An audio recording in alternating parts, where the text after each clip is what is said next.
അക്ഷരങ്ങളിൽ ജീവൻ അവശേഷിപ്പിച്ച് മലയാളത്തിന് മഹാ എഴുത്തുകാരൻ മടങ്ങി. ഔദ്യോഗിക ബഹുമതികളോടെ കോഴിക്കോട് മാവൂർ റോഡിലെ പൊതുശ്മശാനത്തിൽ സംസ്കരിച്ചു. ഒരു നോക്ക് കാണാൻ ഒഴുകിയെത്തിയത് ആയിരങ്ങൾ. ഡൽഹി നിയമസഭാ തെരഞ്ഞെടുപ്പ് അടുത്തിരിക്കെ കോൺഗ്രസിനോട് ഇടഞ്ഞ ആം ആദ്മി പാർട്ടി.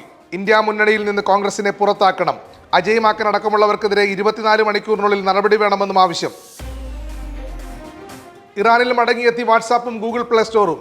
തിരിച്ചുവരവ് 2 വർഷം നീണ്ട നിരോധനം നീക്കിയതോടെ തീരുമാനമെടുത്തത് പ്രസിഡന്റ് മസൂദ് പെഷസ്കിയാന്റെ നേതൃത്വത്തിലുള്ള ഉന്നതതല സംഘം. ആഘോഷനാളിലെ കുടിയുടെ കാര്യത്തിൽ പതിവ് തെറ്റിക്കാതെ കേരളം. ക്രിസ്മസ് ദിനത്തിലും തലേന്നും ബിവറേജസ് കോർപ്പറേഷൻ വിറ്റത് 152 കോടിയുടെ മദ്യം. കൂടുതൽ വിൽപ്പന ചാലക്കുടിയിൽ. ഗാസയിൽ ഇസ്രയേൽ നടത്തിയ വ്യോമാക്രമണത്തിൽ 5 മാധ്യമപ്രവർത്തകർ കൊല്ലപ്പെട്ടു. മരിച്ചത് അൽഖുസ് ടുഡേയിൽ ജോലി ചെയ്യുന്നവർ. ആക്രമണത്തിൽ ബ്രോഡ്കാസ്റ്റിംഗ് വാൻ തകർന്നു. ഇതുവരെ കൊല്ലപ്പെട്ടത് 140-ലേറെ മാധ്യമപ്രവർത്തകർ.